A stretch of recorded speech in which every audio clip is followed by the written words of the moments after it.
다 함께 하나님의 말씀 마태복음 28장 19절로 20절에 있는 말씀을 다 함께 우리 합독하겠습니다. 그러므로 시작.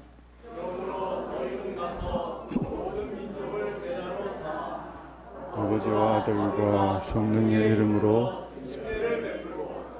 내가 너희에게 분부한 모든 것을 가르쳐 주시기. 내가 세상 끝날까지 너희와 항상 함께 있으리라 하시니라. 아멘. 아멘. 성도 여러분 안녕하십니까?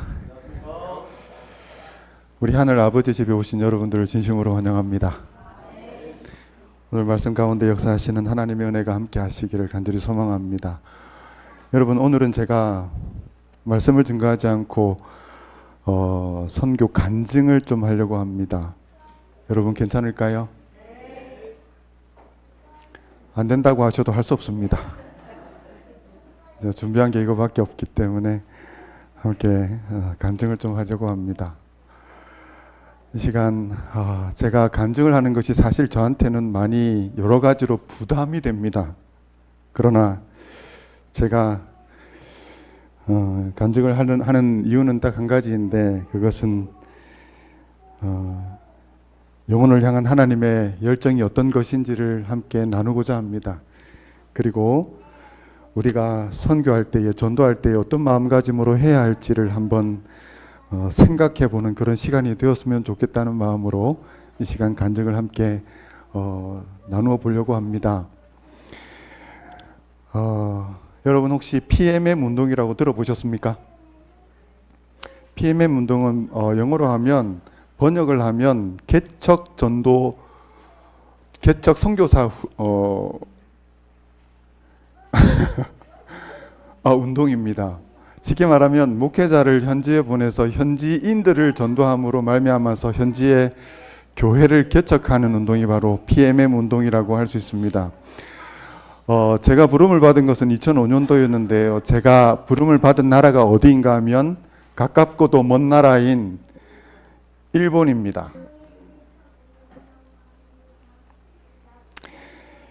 일본에 대해서 간단하게 설명을 드리면, 일본은 우리나라의 그 땅 크기는 4배가 가깝고요.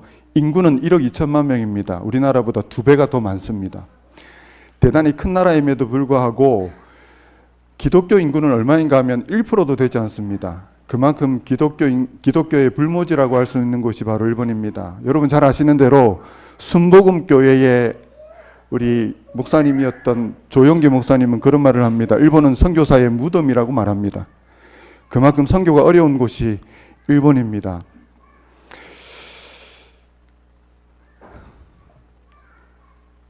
(2006년) 인천공항을 출발해서 일본 나리타 공항에 도착을 했습니다. 그리고 저희가 향한 곳이 어딘가 하면 일본 삼육대학이었습니다. 왜 삼육대학을 갔는가 하면, 저희들은 현지인들을 대상으로 전도를 해야 되기 때문에 현지어를 먼저 배워야 했습니다. 그래서 1년 동안 뭘 했는가 하면 일본어 공부를 했습니다. 여기가 저희 선교사들이 묵었던 사택입니다. 나무로 되어 있는 곳인데 대단히 추운 곳입니다, 여러분. 그리고 이것은 그 당시에 갔던 선교사 5가정입니다. 오른쪽에 우뚝 솟아 있는 이 사람이 접니다. 저희 아내입니다.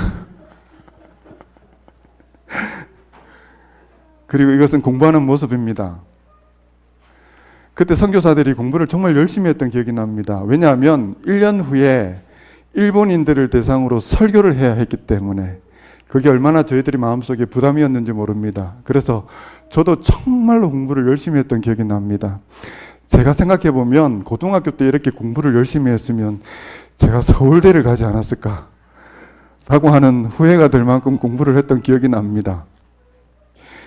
공부를 하고 한 6개월이 지났습니다. 그때가 9월달인가 10월달이었던 걸로 기억을 합니다. 그때 일본 연합회에서 공지가 내려왔습니다. 1년 후에, 공부를 하고 1년 후에 저희들이 가게 될 선교지 후보지가 5군데가 나왔습니다.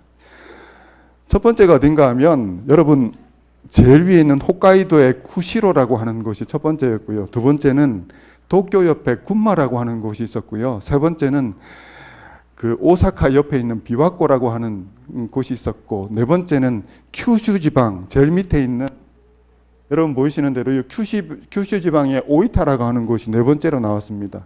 그리고 다섯 번째가 어디였는가 하면 여기 카고시마가 있는데, 카고시마에서 배를 타고 12시간을 가게 되면 나오는 섬이 하나 있는데, 그 섬의 이름이 바로 아마미라고 하는 섬이었습니다. 이렇게 해서 몇 군데 나왔다고요? 5군데 후보지가 나오게 되었습니다. 그런데 여러분, 이 5곳 후보지 가운데 선교사들이 제일 가지 않으려고 했던 곳이 어디였을까요?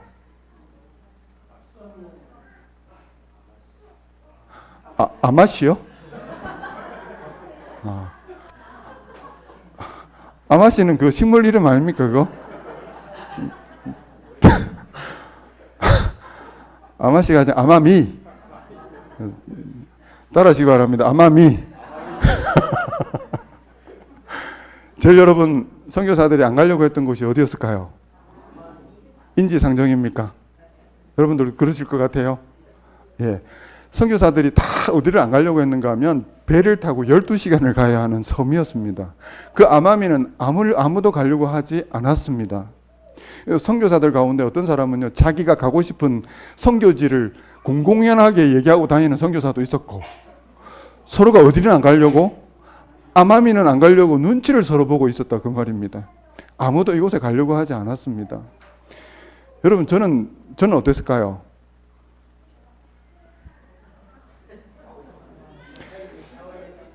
여러분, 저도 아마미 갈 마음이 1도 없었습니다. 왜인가 하면, 저는 한국을 출발할 때 제 마음에 작정을 하고 있었는 게 그게 뭐였냐면, 고기를 많이 잡으려면 어디로 가야 합니까?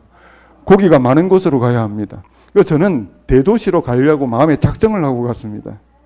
그래서 저는 아마미 갈 마음이 단 1도 없었습니다. 갔습니다. 그런데 그러고 얼마 있다가 일본에서 이제 그 연합회에서 나와가지고 저희 5 선교사들의 희망지를 받게 되었습니다. A4 용지 2배 되는 B4 용지가 있습니다. B4 용지를 나눠주면서 희망하는 곳이 어디인지, 왜 그곳을 희망하는지, 희망하는데 당신이 어떤 준비를 했는지 적으라는 것이었습니다. 가가지고 교실에 들어가서 적기 시작했습니다. 제가 여러분 정말로 거짓말하지 않고요, 큰 글씨로, 작은 글씨는 아니었습니다. 큰 글씨로 앞뒤로 빽빽하게 적어 넣었습니다. 제가 어디로 가려고 하는지, 왜 그리로 가려고 하는지, 그리고 제가 어떤 준비를 했는지에 대해서 빽빽하게 적었습니다. 그리고 제가 딱 냈습니다. 내고 나오면서 저는요, 마음속에 자신이 있었어요. 제가 그곳에 갈 수 있다는 자신이 있었습니다. 나왔습니다. 나와가지고 집으로 내려왔습니다. 내려와가지고 이제 점심시간이어가지고 집에 와서 점심을 먹고 난 다음에 제가 어디로 갔는가 하면 2층에 방이 하나 있었는데 방으로 올라갔습니다. 늘 하듯이 앉아서 명상을 하면서 하나님 앞에 기도를 하고 있었습니다. 근데 기도를 하는데 이상한 일이 벌어졌습니다. 그게 뭔가 하면 하나님이 제 양심을 통하여 말씀하는 거예요. 뭐라고 말씀한 줄 아십니까? 하나님께서 말씀하시기를 너는 왜 아브라함처럼 할 수 없느냐 그러시더라고요.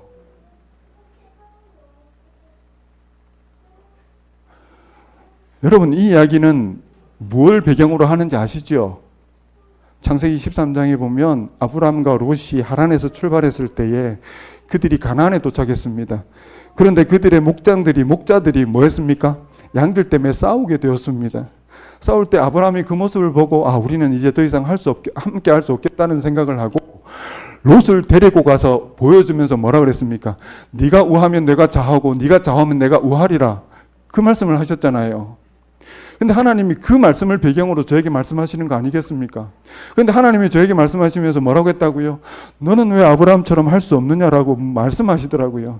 그 말은 여러분, 그 말에 있는 저희가 무엇입니까? 네가 뭐 하라는 거예요? 네가 양보하라는 거잖아요. 말하자면. 근데 저는 그 말씀을 듣고 제가 하나님께 제가 따졌습니다. 하나님, 저 가기 싫습니다. 제가 왜 거기 가야 합니까? 저 가고 싶은 데 있습니다, 하나님. 그게 뭐 잘못됐습니까? 하나님, 정말 저는 싫습니다. 제가 설교하면서 하나님께 따졌습니다. 그리고 제가요 하나님하고 싸웠는데 1시간 동안을 제가 싸웠습니다. 제가 눈물을 흘리면서 하나님께 싸웠습니다. 저는 정말 가기 싫었거든요. 그런데 1시간 동안 싸웠는데 누가 이겼을까요? 제가 어떻게 이길 수 있겠습니까? 제가 졌습니다. 하나님 제가 순종하겠습니다. 그리고 제가 학교로 올라갔어요. 올라가가지고 그분한테 그 종이를 다시 달라고 그랬습니다. 다시 받아가지고 밖으로 나와가 찢어버렸습니다. 그리고 다시 그 종이를 달라 그래가지고 제가 한 줄 적고 나왔습니다. 뭐라고 적은지 아십니까? 아무도 안 가는 곳 보내주세요 하고 적고 나왔습니다. 그래서 제가 가게 된 곳이 어딘지 아십니까? 아마시가 아니라 아마미였습니다. 그런데 여러분, 제가 결과적으로 말씀을 드리면 그것은 모든 선교사들이 버린 땅이었습니다. 그런데 그곳이 저에게 가장 큰 축복이 된 땅이었습니다. 제가 이 사실을 통하여 깨닫게 된 것은 뭐냐면, 하나님의 말씀에 순종할 때에 하나님은 최악을 최선으로 바꾸어 주신다는 사실을 깨닫게 되었습니다. 저주를 축복으로 바꿔주신다는 사실을 깨닫게 되었습니다. 여러분, 내 눈에 볼 때 그게 손해처럼 보일지라도 하나님의 말씀이면 순종하게 되시기를 간절히 바랍니다. 아멘. 2006년 2월 18일이었습니다. 하리타 공항에 출발해서 2시간 반 정도 되는 거리에 아마미 공항에 출발해서 11시 정도에 도착을 했습니다. 제가 비행기를 타고 가면서 여러분, 이게 무슨 사진인지 아십니까? 이 산이? 일본의 상징인 후지산입니다. 제가 찍은 사진입니다, 여러분. 잘 찍었습니까? 제가 후지산을 보면서 하나님 앞에 기도했습니다. 하나님, 일본을 저에게 주십시오. 아, 죄송합니다. 근데 제가 지금 생각해보면 너무 큰 기도를 드렸던 것 같아요. 하나님 앞에 그런 기도를 드리면서 마음에 포부를 가지고 제가 아마미로 가게 되었습니다. 11시에 도착한 다음에 비행기에 내려서 찍은 사진입니다. 저희 아이들이 이렇게 어릴 때입니다. 지금은 이 큰아이가 저보다 키가 더 커졌습니다, 여러분. 여기 있는 이 안악이 누군지 아십니까? 저희 집사람입니다.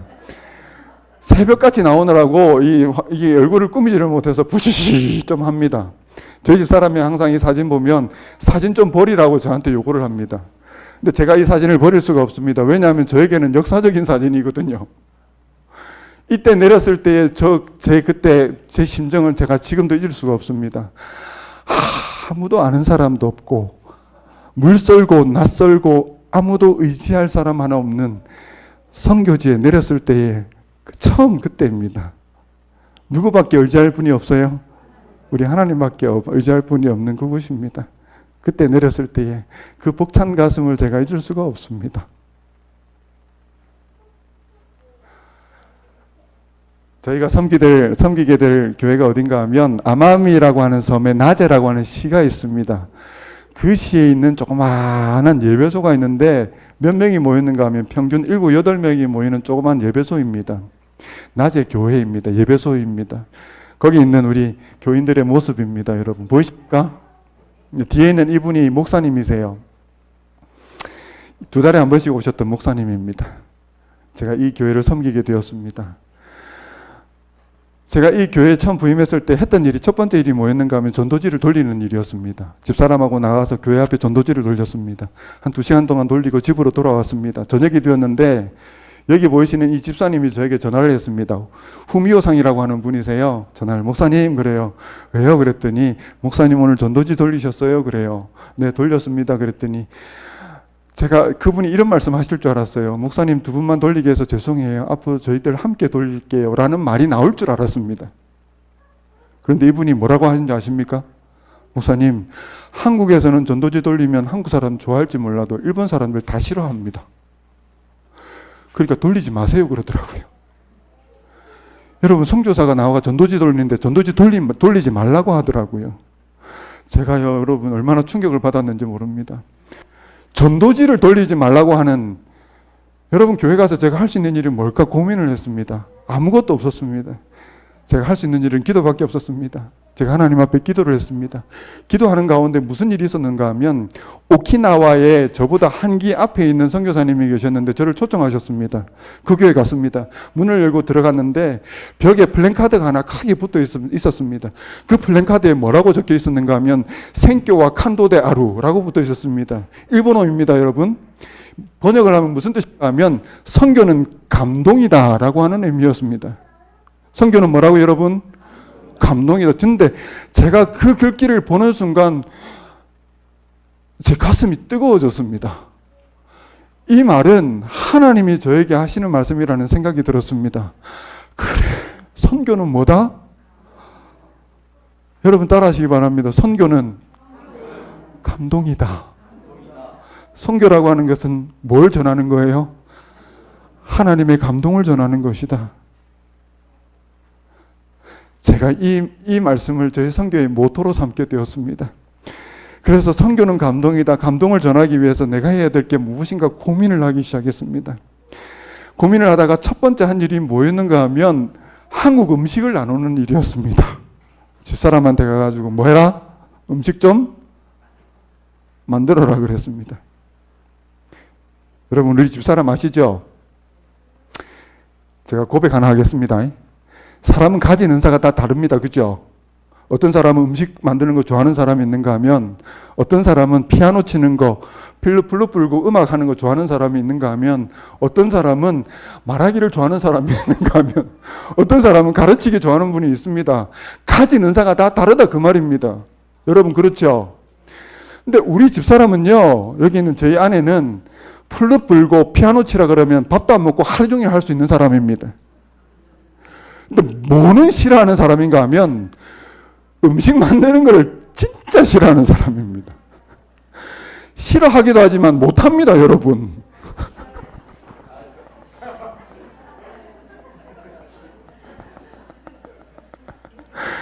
가진 은사가 달라요. 근데 제가 뭐 해라 그랬다고요? 음식 만들으라고 그랬습니다. 얼마나 싫었겠습니까? 근데 집사람이 순종을 했어요. 이 그림은 이제 교인들을 모셔놓고 첫 번째 이제 식사를 하고 난 다음에 찍은 사진입니다. 이건 이제 저희들이 교인들 그리고 구도자들, 한글학교 하는 분들, 지인들 초청하기 시작을 했어요. 그래서 저희들이 초청하고 찍은 사진들입니다. 제가 몇 번을 초청해서 식사를 나눴는가 하면 가서 한 3년 동안은 최소 일주일에 한 번은 초청을 해서 식사를 나누었습니다. 누가요? 누가 만들었어요? 저희 집사람이. 저희 집사람은 어떤 사람이라고요? 음식 만드는 걸 너무너무 싫어하는 사람이에요. 그 사실은 제가 고백건데 저희 집사람하고 갈등도 많았습니다. 그런데 제가 부탁하니까 집사람이 따라줬습니다. 고백합니다. 그리고 또 했던 것이 뭐였는가 하면 성도들의 생일을 챙기기 시작했습니다. 성도들 그리고 구도자들의 생일을 다 조사했습니다. 그래서 뭘 했는가 하면 생일 이제 찾아가서 생일 축하를 하는 것입니다. 근데 생일 축하하려면 뭐가 필요합니까? 케이크 있어야 되잖아요. 그런데 그 당시에 케이크, 일본 케이크 한국 케이크보다 한 3, 4배가 비쌌습니다. 선교사가 무슨 돈이 있습니까? 그래서 제가 뭐라 그랬을까요? 집사람한테. 케이크를 만들어라 그랬습니다. 빵을 사고 크림을 만들어가지고. 이 케이크 첫 번째 만든 케이크입니다. 여러분 잘 안 보이시죠? 이 자세히 보면요, 이게 케이크인지 묵사발인지 구분이 안 갈 정도입니다. 모양이 엉망진창입니다, 여러분. 가서 저희들이 이걸 들고 가가지고 뭐 하는가 하면 켜놓고 이분들이 뭘 하는 거예요? 생일을 축하하는 거예요. 축하하면서 노래를 불러줍니다. 키미와 아이사레루 타메 우마라 키미노 쇼가 이와 아이데 미치테 이루 당신은 사랑받기 위해 태어난 사람 당신의 삶 속에서 그 사랑받고 있요. 이 노래를 불러주는데 여러분 정말요, 생일 축하를 해드린 분 중에 10분 중에 7분은 다 우셨어요. 그러면서 하시는 말씀이 자기가 태어나서 이런 생일 축하는 처음 받아봤대요. 그때 제가 깨달은 것 하나 있습니다. 일본 사람은 정말 사랑에 굶주려 있구나. 사랑을 필요로 하는 분들이구나 생각했습니다. 그런데 여러분, 제가 여쭤볼게요. 사랑에 굶주리고 사랑에 필요로 하는 사람들이 일본 사람들만 그렇습니까? 우리는 안 그래요?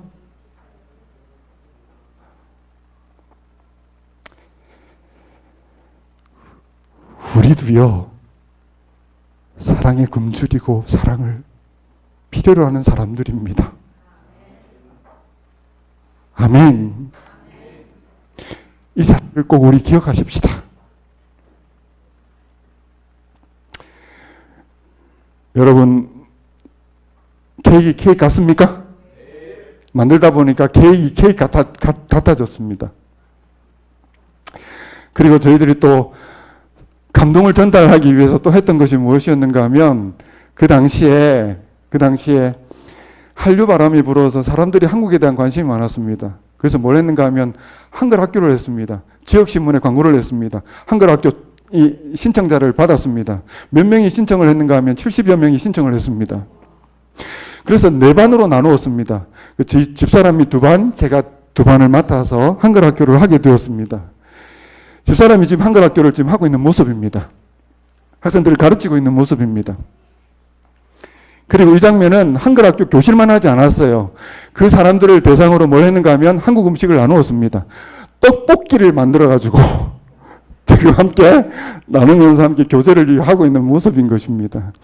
제가 이렇게 해가지고 몇 년을 했는가 하면 5년을 했습니다. 그런데 여러분, 한글 학교를 하면서 저희들이 집사람과 제가 투자한 시간이 몇 시간 정도였을까요? 제가 계산을 해봤더니 한글 학교를 일주일에 4시간을 했습니다. 그리고 그분들을 대상으로 뭘 했는가 하면 한글 학교만 한 게 아니라 이렇게 음식을 나누었어요. 거기에다가 제가 이 교재를 제가 직접 만들었습니다. 그리고 틈만 나면 나가서 함께 놀면서 시간을 함께 교제를 나누었어요. 그리고 그분들을 모시고 한국에 와가지고 한국 여행을 시켜주고 했습니다. 그렇게 해가지고 제가 총 투자한 시간이 몇 시간이었는가 하면 2000시간이었습니다. 그런데 여러분, 질문입니다. 제가 2000시간을 투자해가지고 집사람과 몇 명의 영혼을 구원했을까요?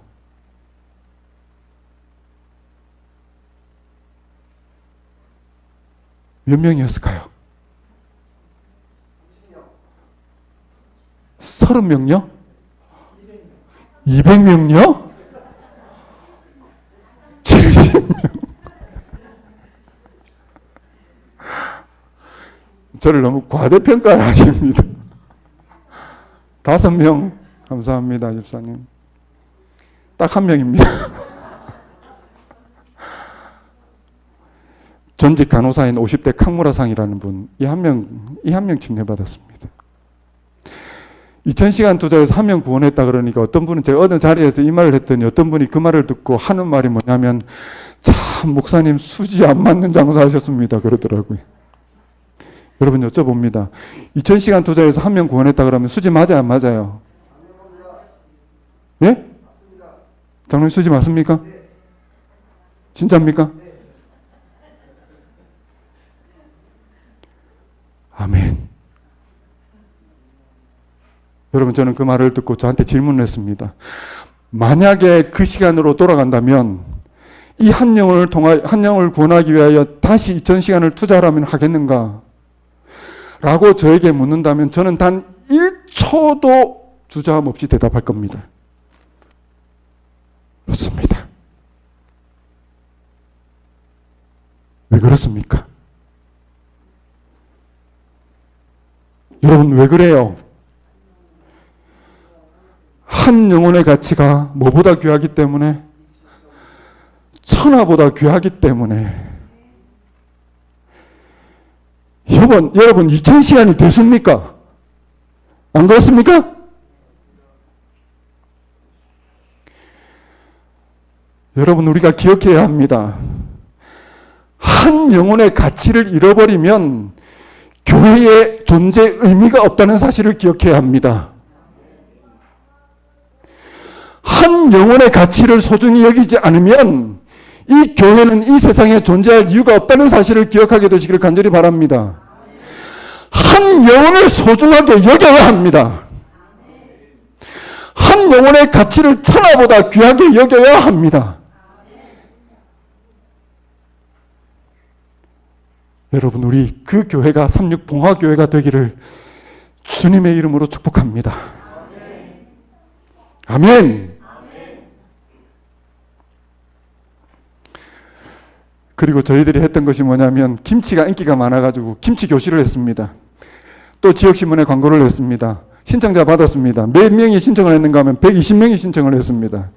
그래서 8반으로 나누어서 저희 집 사람이 뭘 했는가 하면 김치를 가르쳤습니다. 가르치고 난 다음에 저희들이 찍은 사진들입니다. 다 소개 못합니다. 여기 오른쪽에 있는 이 사람이 접니다.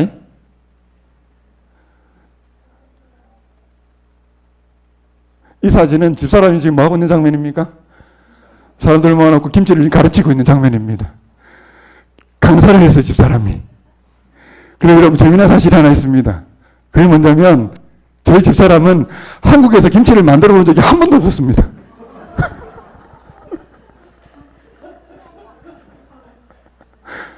맨날 얻어먹기만 했습니다. 일본에 가서 옆에 있던 사모님한테 배웠습니다. 그래서 지금 뭐 하고 있어요? 강사를 하고 있는, 가르치고 있는 것입니다. 근데 더 재미난 사실은 뭔지 아십니까? 한국에 돌아와서 김치를 만들어 본 적이 한 번도 없습니다. 여러분, 선교는 사람을 변화시킵니다. 여러분 맞습니까? 영혼을 향한 열정과 선교는요, 사람으로 하여금 희생하게 만들고 봉사하게 만듭니다. 아멘.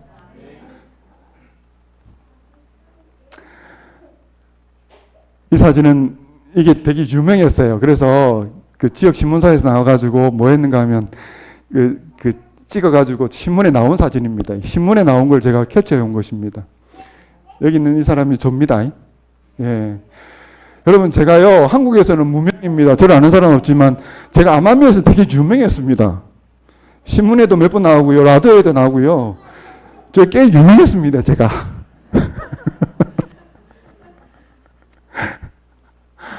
그리고 저희들이 했던 일이 뭐냐면, 시간이 되면 이렇게 돌아가네, 자동으로.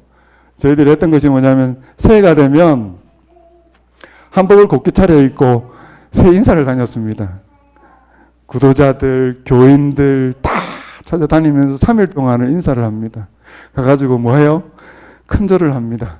큰절을 다 새해 복 많이 받으라고 큰절을 하면 얼마나 이분들이 좋아하는지 모릅니다. 이게 뭐냐면 인사하고 난 다음에 찍은 사진들입니다. 찍은 사진인데 여기 보시면 저희 아이하고 아이 둘인데 얼굴을 보시면 얼굴이 많이 찌그러져 있어요. 왜냐하면 3일을 데리고 다니니까 애들이 힘이 들어가지고 애들이 지쳐가지고 지금 이렇게 있는 모습입니다. 여러분 표정이 보이십니까? 보이십니까? 이분들이 그렇게 좋아할 수 없습니다.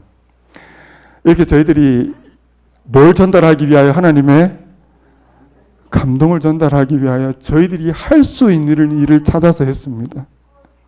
그랬더니 하나님께서 누구를 보내주셨는가 하면 영혼을 보내주셨습니다. 여러분 카자흐키상 기억나십니까? 제가 설교할 때 말씀드렸던 그 카자흐키상입니다. 그분이 침례를 받으셨습니다. 침례 받고 있는 모습인데 얼굴이 달라요? 얼굴이 다릅니까 여러분? 천사가 되어 있습니다. 이번에 제 이야기는 제가 패스하겠습니다. 저는 했기 때문에. 그리고 이분은 타카기상이라고 하는 분입니다. 이분의 연세가 몇 살인가 하면 96세. 이분의 얘기를 잠시만 설명드리면 오키나와에서 문서전도를 하러 오시는 요시다상이라고 하는 분이 있는데 이분이 30년 동안 문서전도를 하러 오셨어요. 여름에 한 달 동안 아마미에 거하시면서 문서전도를 하신 분이었는데 이분을 그 요시다상이 이분을 찾아가서 30년을 매년 찾아와서 문서를 전도를 하신 분입니다. 30년 인연입니다. 그런데 이분이 오셔가지고 요시다상이 한 번은 이제 내년부터는 더 이상 못 오겠다고 그 목사님 이분을 같이 방문을 좀 다니자 그랬습니다. 그분하고 방문을 가면서 이분을 만나게 되었습니다. 만나가지고 그분이 정중하게 요청을 했습니다. 우리 교회 한번 와달라고. 그랬더니 이분이 오시겠다 그랬습니다. 그래서 이분이 처음으로 30년 만에 교회로 오시게 되었습니다. 아멘. 오셔서 사람들 얼마나 사랑으로 품어주었겠습니까? 찬미를 하고 말씀을 듣는데 이분이 연신 눈물을 흘리셨습니다. 그러한 다음에 식사를 하고 교제를 하고 난 다음에 이분이 집으로 돌아가셨습니다. 가시면서 저희들이 다음 주에도 나오세요 그랬더니 이분이 나오시겠다는 거예요. 근데 저희들이 사실 그 말을 믿지는 않았습니다. 왜냐하면 일본 사람들은 혼내가 있거든요. 겉과 속이 다르거든요. 이분이 겉으로만 대답하고 안 오실 줄 알았습니다. 근데 약속을 했으니까 그 다음 주에 모시러 갔더니 이미 그분이 단장을 하고 기다리고 계셨습니다. 그래서 이분을 데리고 와서 그때로부터 1년 동안 거의 교회를 빠지지 않고 나오셔서 말씀을 공부하시고 말씀을 들으셨습니다. 그러고 난 다음에 1년 후에 이분이 침례를 받게 되었습니다. 이 모습이 침례받고 있는 모습인데 이때가 언제냐면 11월 달이었습니다. 이게 어디냐면 바다에서 침례를 받고 있는 모습인 것입니다. 물론 거기는 한국처럼 춥지는 않지만 11월 달이 여러분 따뜻한 날씨는 아니잖아요. 그런데도 몇 세에 97세의 바다에서 11월 달에 침례를 받고 있는 모습인 것입니다. 아멘. 모두가 하나님 앞에 영광을 돌렸습니다, 여러분. 제가 이분을 통하여 깨닫게 된 사실은 뭐냐면 어딘가에 누가 있다고요? 하나님을 기다리고 있는 영혼이 있다. 아멘. 이분은요 항상 그런 말씀하셨습니다. 왜 이제 왔냐고. 왜 이제 나를 찾아왔냐고. 왜 이제 내가 하나님을 나에게 소개해 주셨냐고. 그분이 늘 입버릇처럼 그 말씀을 하신 분이었습니다. 그리고 이분을 통하여 제가 깨닫게 된 사실 또 한 가지는 뭐냐면 여러분 나이 탓은 하지 마시기 바랍니다. 이제부터. 내가 나이가 많아서 뭐 안 되겠다. 내가 나이가 많아서 공부를 못 하겠다. 나이가 많아서 뭐 다 잊어버린다. 여러분 여기 97세보다는 많으신 분 계십니까? 안 계시죠? 여러분 따라하시기 바랍니다. 나이 탓하지 말자. 아멘.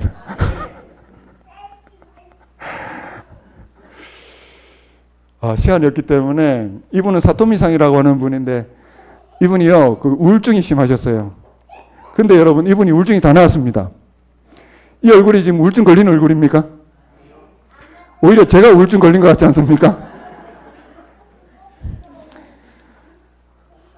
자, 시간이 없기 때문에 그냥 패스를 하겠습니다. 이분을 잠시 말씀을 드리면 이분의 이름이 키사부로라고 하는 분입니다. 지역신문사의 국장님이십니다. 근데 그분의 부인이 우리 교인이셨는데 이분은 이미 침례를 받으신 분입니다. 왜냐하면 그 부인이 10년 전에 암이 걸리셨거든요. 수술을 받는데 이분이 생각하기를 자기가 침례를 받으면 하나님이 더 도와주실 것 같다는 생각이 들어서 그냥 침례만 받으셨어요. 침례만 받고 교회는 안 나오셨습니다. 그런데 제가 이분을 만났는데 이분이 너무너무 좋은 분이었습니다. 그래서 제가 이분이 욕심이 생겨서 이분을 저희 집에 몇 번을 초청해서 식사를 나눴는지 모릅니다. 그리고 이분의 어머니가 다리가 안 좋으셨는데 제가 찾아가서 늘 마사지를 해드렸습니다. 이분에게 뭘 전달하려고? 하나님의 감동을 전달해서 이분의 마음을 열려고 그렇게 했는데 이분이 꿈쩍도 안 하는 거예요. 그런데 제가 하루는 아침에 일어나서 기도를 하는데 이분에 대한 강한 열정으로 제가 기도를 하고 있었습니다. 기도를 하는데 참 이상한 일이 또 생겼습니다. 그게 뭐였는가 하면 하나님이 제 마음의 양심을 통해서 말씀하셨어요. 뭐라고 하셨는가 하면 키사부로가 6월 셋째 주에 교회 올 거라고 그러셨습니다. 여러분 이상하죠? 저도 이상해요. 이상한데 뭐 이런 일이 많은 거 아닙니다. 저한테. 근데 분명히 하나님께 저한테 그런 말씀하셨어요. 그래서 제 옆에 있는 아내한테 바로 얘기했습니다. 키사부로상이 6월 셋째 주에 교회 오실 거야 그랬습니다. 하나님이 그렇게 말씀하셨어 그랬어요. 집사람이 증인 아니겠습니까? 그죠? 저를 보면서 이상한 사람 쳐다보듯이 쳐다보는 거예요. 무슨 말이냐고 그런 소리 하지 말라 그러는 거예요. 아니야, 셋째 주에 분명히 교회 오실 거야 그랬습니다.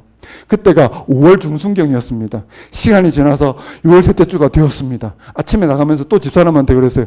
오늘 키사부로상이 교회 오실 거야. 한 번도 온 적이 없거든요. 이상하죠, 여러분? 교회 갔습니다. 시작하는데 그분이 오셨을까요? 안 오셨을까요? 안 오셨어요. 안교를 마쳐가는데 그분이 오셨을까요? 안 오셨을까요? 안 오셨어요. 예배가 시작하는데도 그분이 안 오셨어요. 근데 예배가 딱 시작하고 누가요? 목사가 기도를 하잖아요. 제가 시작하는 그 기도를 탁 드리고 눈을 딱 하고 떴는데 그분이 뒤에 앉아 계신 겁니다. 제가 소름이 끼쳤어요. 여러분 이상하지 않나요? 제가 그 이야기를 성도들 앞에서 그 얘기를 그 자리에서 했습니다. 모두가 하나님 앞에 영광을 돌렸습니다. 그 이후로 이분은 정말 말씀을 사랑하는 분입니다. 지금도 이분은 그 교회의 든든한 기둥이 되어 계십니다. 아멘. 그렇게 하나님께서 영혼을 보내주셔가지고 영혼들이 저희들이 조그만 사무실을 빌려가지고 교회를 운영했거든요. 근데 이곳이 좁아졌습니다. 그래서 한 1년 후에 2배 되는 곳으로 이 바로 옆에 있는 그 방으로 옮기게 되었습니다. 한 달에 여기가 얼마인가 하면 100만 원입니다. 월세가. 이곳으로 옮기게 되었습니다. 그래서 1년 동안 교인수가 꽤 늘어났습니다. 일본에서. 그랬는데 어떤 분이 저한테 그러더라고요. 선교사 하다 보면 반드시 슬럼프가 온대요. 저한테도 찾아왔을까요? 찾아왔어요. 2번째에서 3번째에 넘어가는 그때에 저에게 슬럼프가 왔습니다. 아무리 애를 쓰고 아무리 노력해도 전도가 되지 않는 거예요. 교인이 늘지를 않는 것입니다. 그때 교인 수가 얼마 정도였는가 하면 한 평균 20분 정도가 안식일에 나오셨어요. 근데 늘지를 않는 거예요. 너무너무 힘들고 지치고 그럴 때였습니다. 그런데 한 번 안식일이었습니다. 그때가 언제였는가 하면 안식일 아침이었는데 저에게는 한 가지 안 좋은 습관이 하나 있는데 그게 뭐냐면 저는 설교를 다 외워서 합니다. 여러분 제가 설교를 보면서 안 하잖아요. 다 외워서 합니다. 제가 처음부터 가졌던 습관이었는데 지금 고치려고 해도 잘 고쳐지지가 않아요. 근데 외워서 하다 보니까 뭐가 많이 걸리는가 하면 설교 준비하는 시간이 다른 사람보다 몇 배나 많이 걸립니다. 그런데 여러분 일본에 갔으니까 일본어로 설교를 해야 되는데 뭐로 외워야 합니까? 한국어로도 외우기 힘든데 일본어로 다 외워야 되잖아요. 저는요 하루 일주일 내내 말씀을 묵상하고 준비해서 목요일 저녁에 말씀이 나오면 금요일은 하루 종일 그걸 외우는 거예요. 근데 외우는데 하루 종일 외우지를 다 못해요. 그래서 금요일 저녁에도 거의 밤을 새다시피 해서 말씀을 외워서 다녔습니다. 여러분 저는요. 얼마나 여러분 힘이 들겠습니까? 한 안식일이었습니다. 그 안식일도 거의 밤을 새다시피 해서 아침에 일어나서 이제 준비를 합니다. 그런데 의자에 앉아가지고 이렇게 있는데 전화가 걸려왔어요. 여러분 안식일에 목사에게 걸려오는 전화는 별로 좋은 소식이 많아요? 안 좋은 소식이 많아요? 어떻게 잘하십니까? 대부분 무슨 전화입니까? 목사님, 저 오늘 무슨 사정이 있어서 교회 못 갑니다. 이런 전화가 대부분이잖아요. 그런 전화였습니다. 목사님 사정이 있어서 교회 못 가요. 좀 있는데 또 한 통이 전화가 왔어요. 목사님 못 가요. 또 있는데 또 한 통이 걸려왔어요. 3통이 걸려왔습니다. 교회 못 온다고. 근데 여러분 그날 안식일은 왜 이렇게 힘이 드는지, 그렇지 않아도 제가 힘이 빠져가지고 힘이 있는데 3통이나 성도들이 못 온다는 전화가 오니까 너무 힘이 드는 거예요. 그래서 제가 하나님 앞에 기도했습니다. 하나님, 저 힘들어요.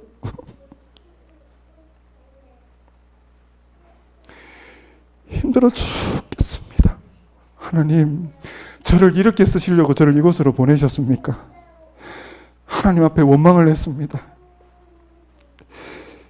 그런데 여러분, 원망하게 기도를 하는데 갑자기 문틈에서요, 햇살이 쫙 하고 비춰오는 거예요. 그때 제 햇살이요, 너무 반가웠어요. 하나님이 나와 함께 하신다는 사인이라는 생각이 들었어요. 그러면 제가 뭐라고 기도를 했는가 하면, 하나님 정말 저와 함께 하시면 저하고 내기 하나 해주세요. 오늘 덜도 말고 더도 말고 25명만 교회 보내주세요. 제가 기도했습니다. 몇 명요?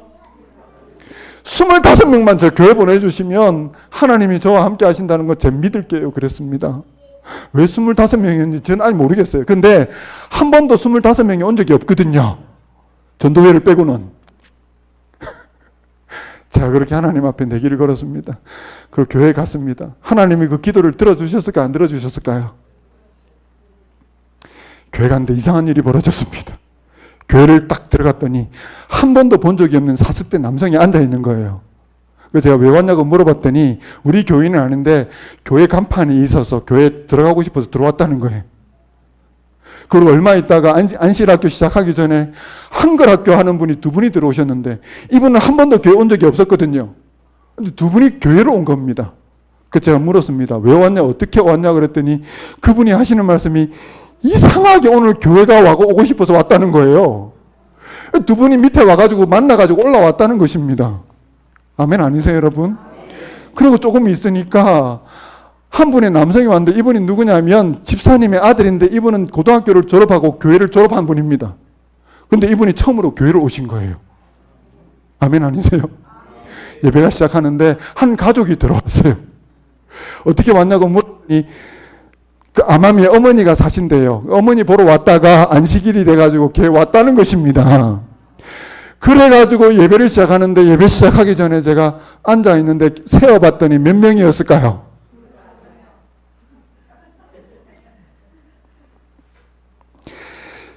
정확하게 25명이 앉아있는 것입니다.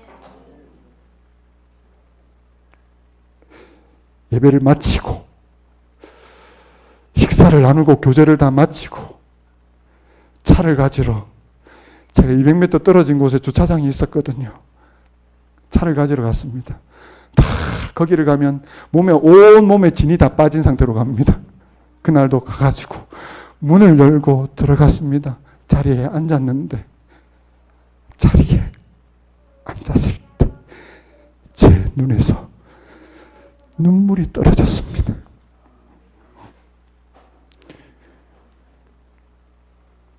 저도 몰래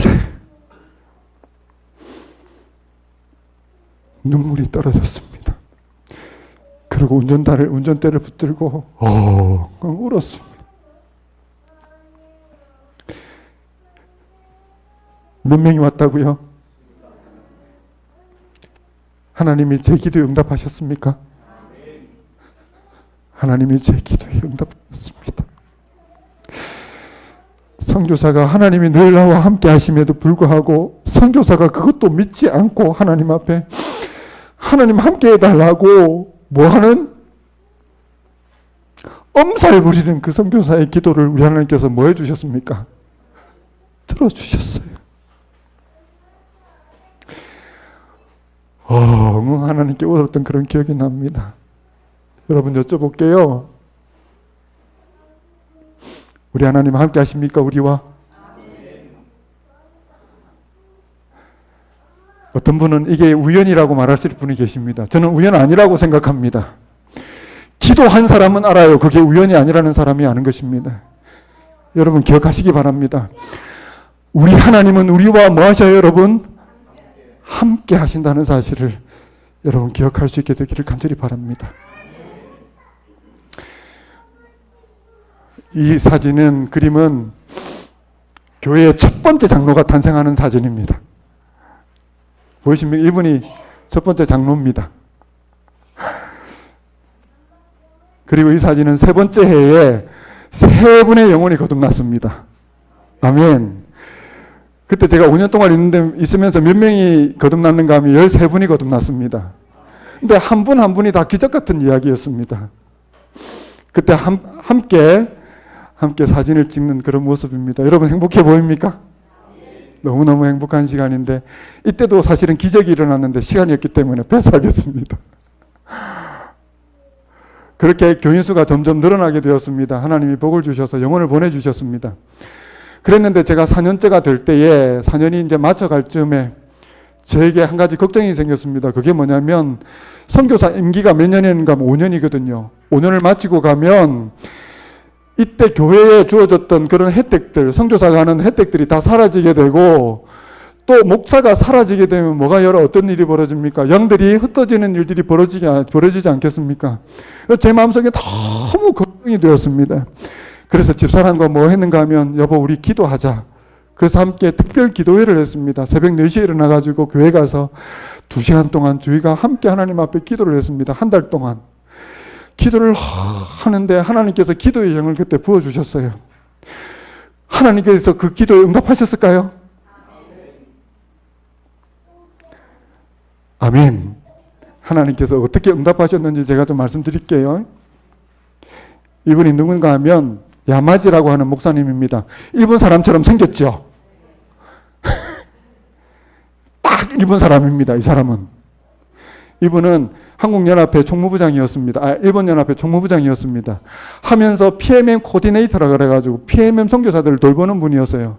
그래서 그 해에 일본 선교사들을 다 돌아보는 거예요. 선교지를. 근데 이분이 그때 낮에 오셨습니다.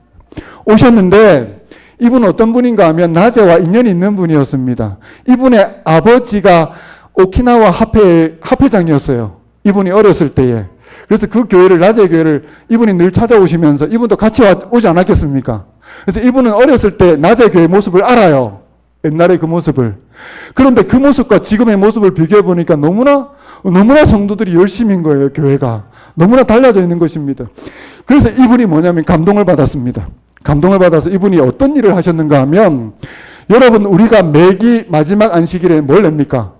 선교 헌금을 내잖아요. 그 헌금이 어디에 쓰여집니까? 각 대륙에 있는 선교회에 가서 그 자금이 쓰여지잖아요. 근데 2011년도에 그 자금이 일본에 오게 되었습니다. 얼마였는가 하면 1억 5천만 원. 오게 되었는데 그 자금을 기다리고 있던 기관들이나 학교들이 굉장히 많이 있었어요. 탈라고 줄을 서 있었습니다. 그런데 이분이 찾아가가지고 연합회에 가가지고 제안을 했습니다. 낮에 교회를 소개하면서 이 교회에 교회를 짓는데 이 돈을 사용하자 제안을 했습니다. 제안이 받아들여져가지고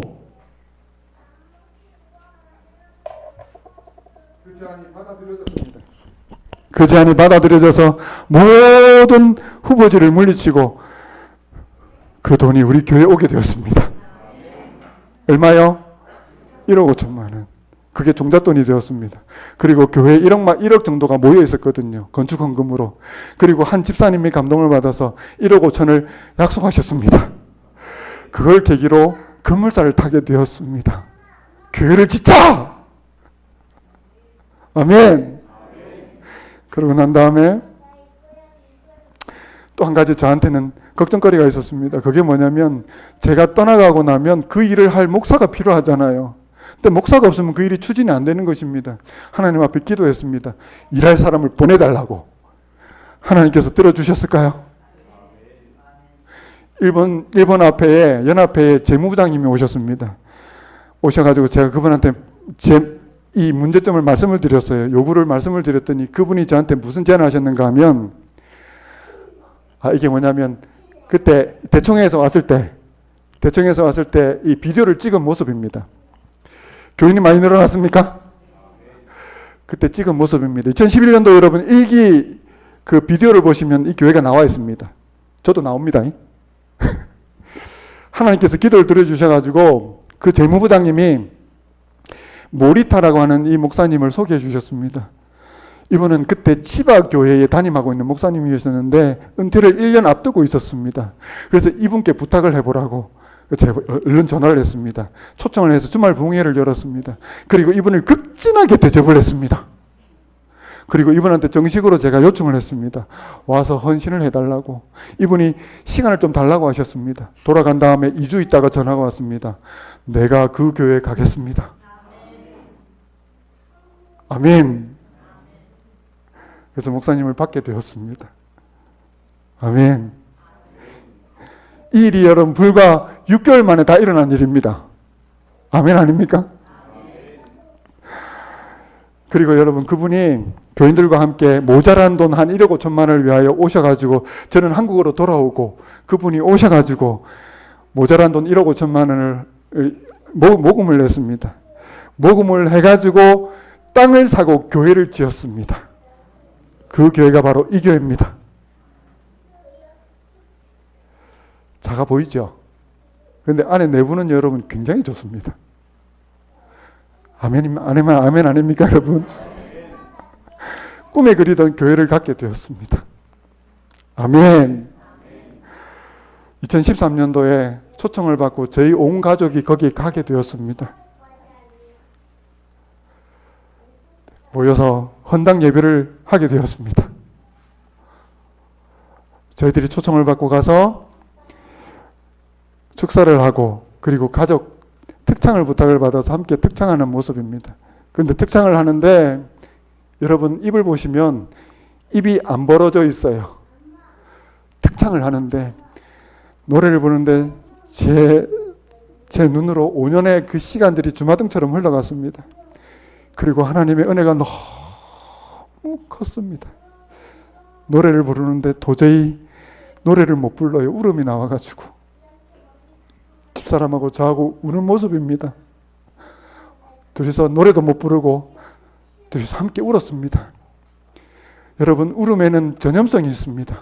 저희들의 모습을 보고 온 교인들이 다 함께 울었습니다. 하나님의 은혜가 너무 커서.